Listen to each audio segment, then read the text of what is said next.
Hello, this is Eric Walczykowski, the CEO of Bespoke Partners and host of Tailored Talent. Today, I'm here with Nick Donlan, a partner in our CFO practice, to talk about CFO recruiting strategies. Welcome to the show, Nick.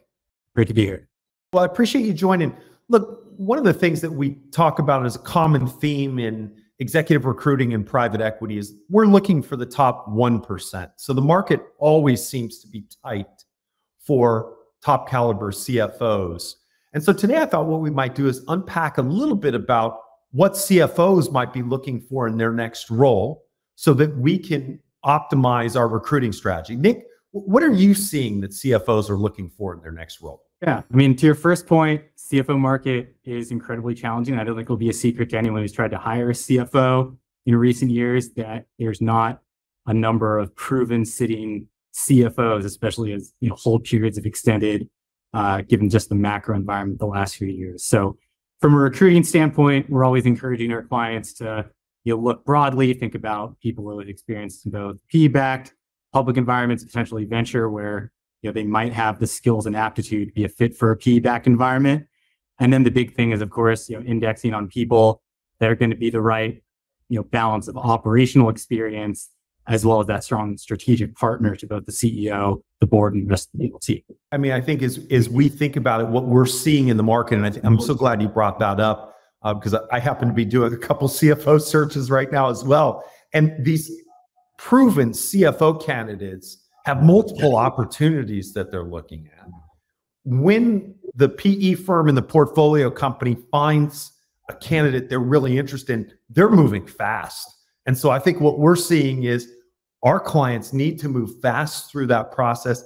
And then the other thing I think we're seeing is very competitive offers out of the gate to attract these CFO folks. But I think, part of the intangibles of what we're looking at, it really is the role. Because if you think about a job as a series of events in a career, I think a lot of times CFOs are looking for different role scopes, different things they can hang their hat on. And so what are you seeing that's hot today that is top of CFOs' minds? Yeah, and I think in a lot of situations, CFOs, a CEO may be diligencing them or a board is looking at them. They're going to be doing the same type of diligence from their perspective and trying to understand, what does this company look like from both a team standpoint, the market opportunity, but also within the finance and accounting function.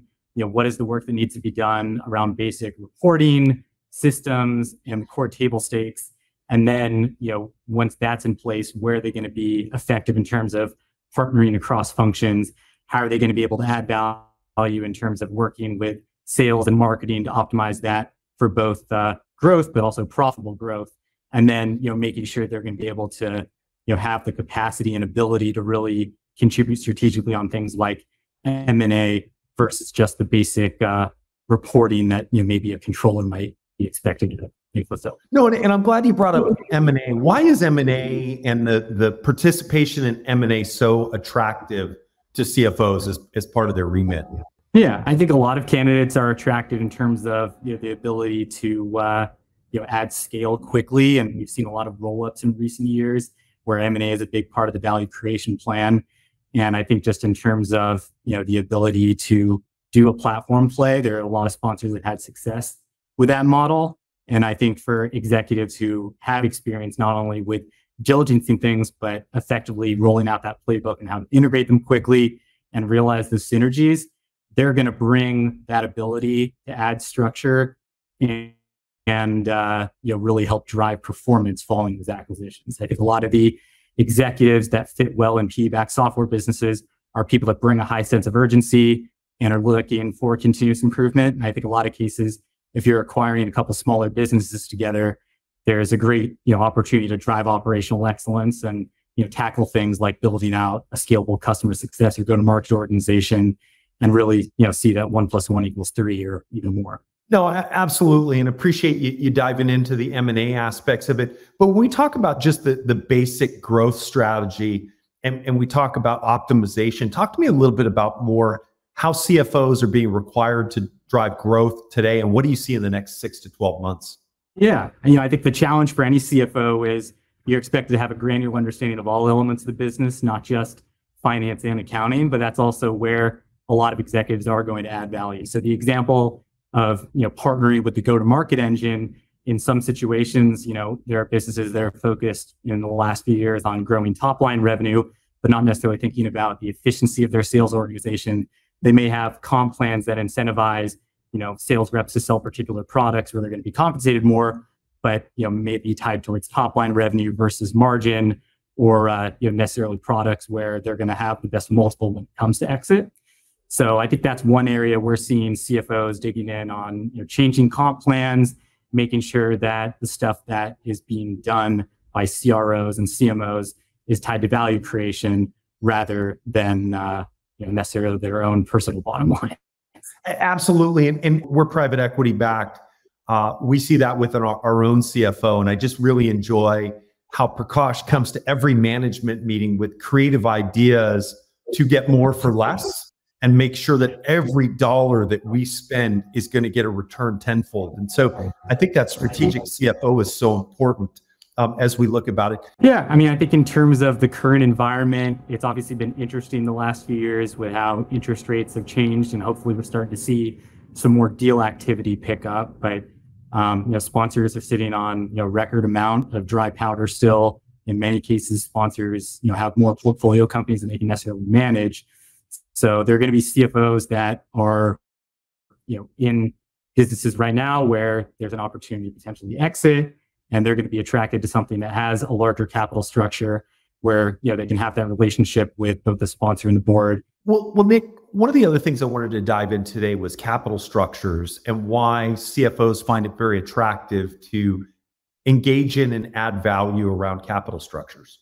Yeah, I think a lot of CFOs, in addition to the operational work that we discussed, get a lot of energy through interfacing with the board and get excited about opportunities to take a company to market. And it's not just a relationship with the debt holders, but hopefully working with bankers to drive a successful exit and outcome that benefits everyone. I think about the couple deals that we've worked on recently is, as we look at an opportunity, it's not just that particular portfolio company, but it's the stakeholders around the company. And so there's one particular fund I work with quite a bit that CFOs actually look at it is an extra benefit to work with this fund, get in their stable of portfolio companies, and potentially be able to do this 2 to 3 times with that fund. And so I think those relationships are so important. Wouldn't you agree?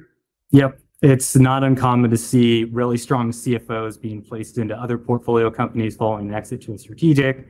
And in many cases, we're seeing a lot of CFOs who've had great outcomes with sponsors be brought on board full-time as an operating partner, and then helping work with CFOs within their other portfolio companies to drive some of these best practices and some of the improvements that sponsors use in their playbooks. No, absolutely. I think that's been heightened in the last 2 years is really this notion of managing cash flow, whether it's securing the line of credit or managing the operating capital to better outcomes. Why is that so interesting right now? Yeah, I think you've seen a lot of investments in recent years where there was a focus on top line growth, but as you see what public markets are valuing and what private markets are likely to value, there's going to be more of a focus on ensuring that there's cash to operate the business, and even just things as tactical as lowering days outstanding and making sure there's cash on hand. That's a critical goal for a CFO, even if it's sometimes taken for granted when we talk about stuff like leading M&A or working across functions on go-to-market initiatives and things like that. No, absolutely. I think it's as we've dealt with the uncertain market in the last couple of years, hold periods have lengthened. It's another element that CFOs can hang their hat on as an experience or skill set that gives them the credibility to work through all markets. And so I think that's fantastic. Well, Nick, we really appreciate you joining today, because I think when we think about recruiting a CFO, oftentimes we think about cash comp and what's the outcome is one of the top elements of that. But there are other things like role composition and experience that the CFO can get through the whole period that are so important. And I'm glad that you were able to bring that to light for us today. Thank you.